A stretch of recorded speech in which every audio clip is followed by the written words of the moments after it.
This is the Cal One-on-One podcast on Cape Atlantic Live. Here's your host, Nick Kosko.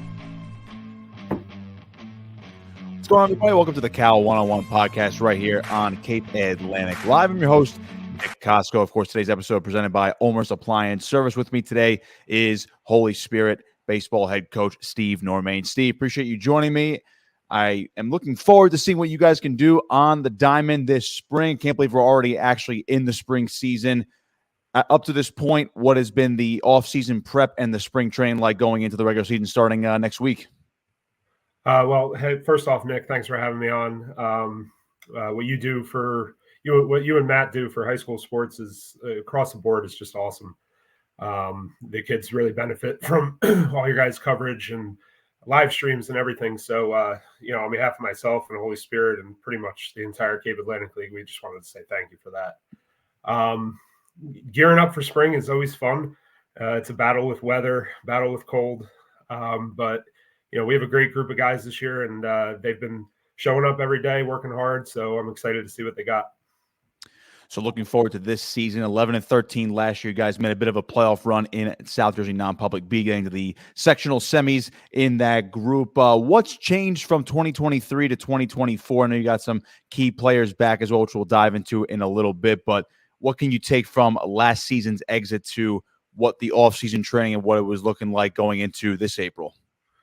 Yeah, I mean, it was a little bit of a run there where we beat St. Joe's and then had to run up to a buzzsaw in Gloucester Catholic, which we expect to do every year. So we turn that into the off season as far as weight room like we always do all winter, leading into the spring. The guys got to really bond and get a feel for each other and a feel for what's coming up this spring. So, energy's high, camaraderie's high. It's a really good group. We don't have many issues. We all, myself and my coaches, we all like the vibe. So, it's been great to get out on the field, and we're looking forward to Monday for opening day. Well, we always like good vibes when it comes to baseball. So a couple of the returners that you have that are in key spots, obviously Ty Mercado batting .377 last year, one of your best hitters, and Braden Birchler and Gavin Cohen back on the mound for you. Had some pretty standout ERAs last year. I think Birchler had a 1.05 ERA last season, so he's obviously one of your aces on the mound. What can you say about those three guys? Are those your de facto leaders of the team this year, and maybe some other under-the-radar guys we're not talking about? Well, actually, Ty Mercado is no longer with us. He transferred right at the semester break in beginning of January, down to a school in North Carolina where he pretty much plays baseball all day. It's kind of like a fifth-year school, but he went halfway through his senior year. So we wish him the best, but he won't be on the field for us this year. Two guys you mentioned, Gavin Cohen back as our shortstop. A ton of expectations for him. We're excited to have him and to see him break out this year. You mentioned Braden Birchler. He should be back at the top of our rotation. He's dealing with an arm injury at the moment.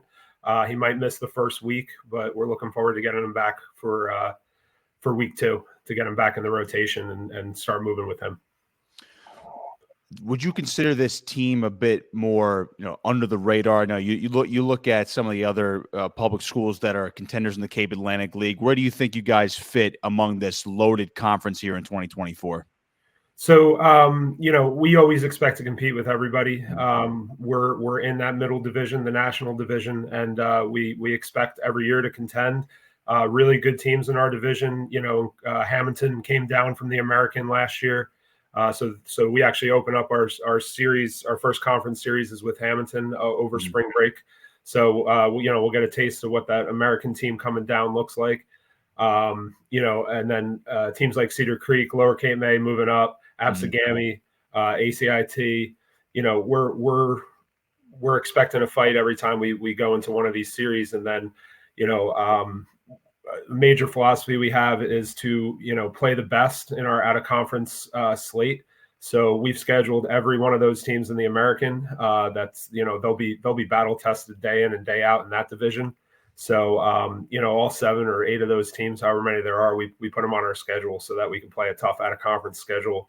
That helps with PowerPoints, it helps with playoff seeding, but most importantly, it helps with getting these guys the experience against the best, because that American division is clearly the best division in South Jersey, if not the state.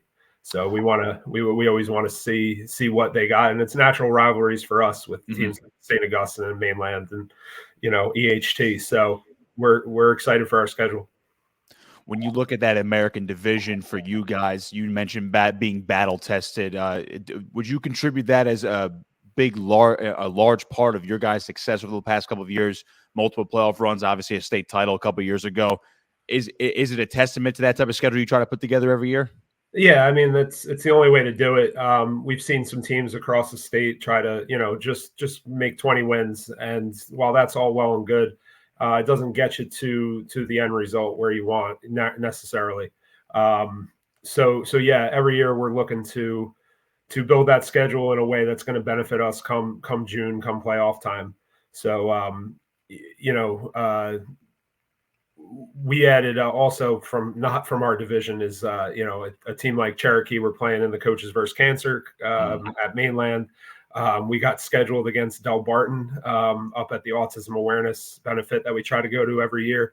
So there's no days off here, and that's good because the kids get better, even though if we catch a loss or even get blown out, they think it might not have been worth it, but us as coaches, we know it is.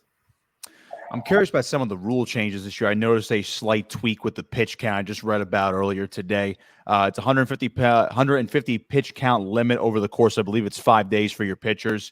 But now you're allowed to finish the batter if you actually get to that limit. I believe in the past there's been some controversy over, if you hit that pitch 150, you can't finish the at bat if you're the pitcher. But now you can. It seems like with that rule change. What do you make of that? I got to imagine that's probably a good thing for high school baseball. Yeah, I mean, it's definitely a good thing. Things are getting, I don't want to say over-regulated, but the rules change a little bit each year. So as a coach, you have to stay on top of that stuff. But hopefully you're not pushing those limits too much during the season because kids' health and availability is always paramount. So hopefully myself or any other coaches that doesn't come into play too much, but yeah, if you have a kid who's on the mound and he's going strong and he gets to that 150 mark, it's nice to know he can finish the guy. Other things I noticed, pitch comm now is that there's new technology within high school baseball. The pros obviously use this, and it can only go from the dugout to the catcher if memory serves me correct. What do you make of that new rule change? Yeah, that's a cool one. We've tried it out for our scrimmages so far. So my pitching coach, Billy Crowell, he's had the headset on his ear, and we've had the little receiver in the catcher's ear. So it's been fun to work through it for the 4 scrimmages we had to see the pros and cons of it. It's definitely easier to call pitches. Catcher doesn't really even have to look in; he can just hear it in his ear. One of the negatives we found is that they can hear everything else we're saying as well. So if I get a little frustrated or somebody, another coach gets a little frustrated and they're within earshot of that headset, we're learning how to work that mute button. So the catcher's not hearing everything he shouldn't hear. But no, it's definitely good for the game. I would hope next year or pretty soon we're able to use the actual one they use in college where the pitcher can see the call on his wrist as well. That would just, improve things greatly. So I like that they're adopting some of the things that are happening at higher levels. And, like I said, it only helps us. It only helps the game. When you talk about helping the game, especially from a technological standpoint, it makes communication, it seems like, easier between dugout catcher and, of course, maybe a pitcher to catcher, eventually how they have it at higher levels. Is this mostly in response to maybe the evolution of the game where sign stealing, whether it's, the unwritten rules of it, is that kind of being thrown away out of the game at this point, or at least being phased out with this technological advancement? Yeah, I mean, I think that's the goal at the end of the day. But, stealing signs and all that, it's part of baseball. It's been a part of baseball forever. At the high school level, you have kids who haven't played as much baseball as a guy at the pro level.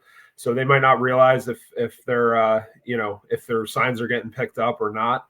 So it's on us coaches to see that. And it's pretty obvious for us looking in the other dugout to see a guy, if we know a coaching staff or a kid is on us or on our catcher. So, we just make adjustments from there. But the more technology gets involved, the sooner that'll go out of the game. But for the most part, the guys we play, the coaches we play in this league, we kind of stay away from that. I'm always curious to hear coaches' takes on their philosophies, their game management style, especially at this level, because, you go to the higher levels, it's pretty much, even the college level, it's pretty much professional baseball at that point. At the high school level, you have to manage, all right, we want to be a pitch-heavy type of team and score a few runs here and there and win close games, or we want to really mash the baseball. How do you guys balance that between offense and defense, and what are you really geared towards, especially as you've gone throughout your coaching career? Well, traditionally, we're a team that's going to, compete every inning, try to manufacture a run early, hopefully more, and then throw strikes and keep our team in the game. So, we don't have an absolute stud on our pitching staff from top to bottom, but we have a bunch of guys who are going to throw strikes, and that's the way they'll pitch for us. If they throw strikes, then we can compete because we'll play good defense. We'll manufacture some runs. We'll be really aggressive on the base paths, and it's one of those fun kind of teams that I'm really looking forward to coaching because we get to coach every day, and they give the effort right back. So they're constantly learning, constantly giving effort. It's a great group of kids, and I'm really excited. I know a lot of teams have gone the way of we're going to be heavy on the bullpen. We'll use multiple pitchers, and again with that pitch count, you really want to spread it out and not make a guy go in the excess of in the high part of his pitch count, and not be able to use him for a little while. Do you expect to use your bullpen a lot this year? Do you happen to? I know you mentioned you don't have these all-star studs that are going to be on the mound pretty much every third day or whatever or what have you. Do you plan on kind of mix and matching, using starters or I should say openers? I know that's been experimented with even at this level. Yeah, I mean, there's no strategy that we're going to throw out the window. The season's been shortened, so we're playing 24 games in a matter of 6 weeks, and then possibly more with a conference tournament or a Diamond Classic, whatever we could hopefully qualify for. So, I mean, there's most of our weeks have 4 games in them. So you figure that's 28 innings at the minimum. That hopefully 10 guys can get us through there. It's not going to be 4 guys for 4 games for us. So yeah, if a strategy of saying, hey, you're going to go once through the lineup, and then somebody else is going to take your place for another time through the lineup, we'll approach it that way. If that seems to work for our team, if we have a guy who's out there cruising and can give us 5-6 innings, then great. But yeah, it's just about adjusting to what you have, and we're still working that through. We've only had like 10 days of scrimmages or possible scrimmages, so we got 4 of them in. And, it's just trying to get everybody on the mound, feeling the mound and throwing strikes. So that'll continue through, especially these first 2 weeks here, to really see where guys fall and what their roles are. I know you just mentioned the season has been short, and that's been a topic of conversation in baseball and obviously the remainder of the sports calendar in high school sports, with seasons getting moved up, seasons getting shortened. Do you like the more, I want to say it's more of a sprint now for baseball season compared to a long drawn out season? Do you like that, or do you prefer to have, more than what you said, 24 games to really get a snapshot of your team? How do you manage with a shorter schedule this time around? I mean, I think the amount of games and the amount of time, it definitely works. The problem is when you get a week's worth of rain and everything gets pushed back, and now all of a sudden you're scheduled for 5 games a week for the rest of the year. So hopefully, knock on wood, that doesn't happen. But I do like the way our schedule is set up. More as long as you can cover everything in practice in between the game days, the more games, the better. Everybody likes to play, including coaches. Game days are more fun than practice days. So I do like the amount of games. I do like the possibilities of, what that brings. And the fact that our conference has for the past couple of years switched to series where, you're playing a school back-to-back days on a home and home. I love that. I was one of the proponents along with some other guys to push that and get that approved by the conference. So, that really adds a lot of strategy, a lot of thinking, a lot of planning, because like for us, for example, we have opening day on Monday against Atlantic City as a non-conference game. and then we go right into Wednesday, Thursday with a back-to-back series. So, where's the strategy comes right out. Like, are we throwing our best guy on Monday, or are we saving him for Wednesday for the first conference series? So, good for us that we probably don't know who our best guy is yet, so we can't really make the wrong decision there. But yeah, it's just I do like the schedule. I just hope it doesn't rain. we will definitely knock on wood for no rain throughout most of the spring, of course. Holy Spirit head coach Steve Normane with me here on Cal 101. I'll leave you here with this one, Coach. State championship a couple of years ago, and you made a bit of a playoff run, as we alluded to at the start of the show. Last season, Gloucester Catholic, as you just mentioned, you expect to run into them pretty much every single season. What can you guys do this year differently that can get you over that proverbial hump and get back to those championship heights that were that were at your school just a couple of years ago?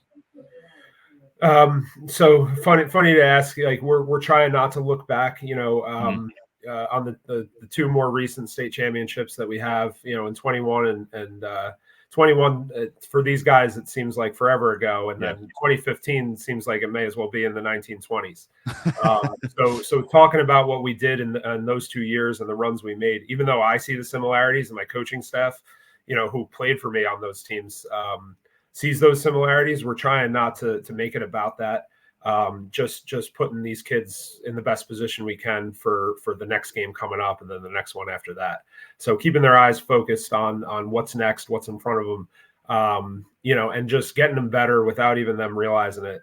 Getting them better at practice, getting them better in game situations, pointing out what we need to improve on and what we need to do better. That's what helps when June comes around. And that one play that we've practiced all year that never happened in the regular season, it pops up in a playoff game and they execute it well. And then they see like, oh, okay, that's why we did that every day at practice. So, it's those kind of things. And this team has the talent to come together and improve throughout the season, and, hopefully make that kind of run come late May and June. Holy Spirit head coach Steve Normane on Cal 101. Coach, appreciate the time. Good luck this season. Looking forward to watching you guys throughout this entire spring. It should be a good one for you guys. I appreciate it, Nick. Thanks again. Steve Normane with me here on Cal 101, presented by Ulmer's Appliance Service. Be sure to like and subscribe to Cape Atlantic Live on YouTube.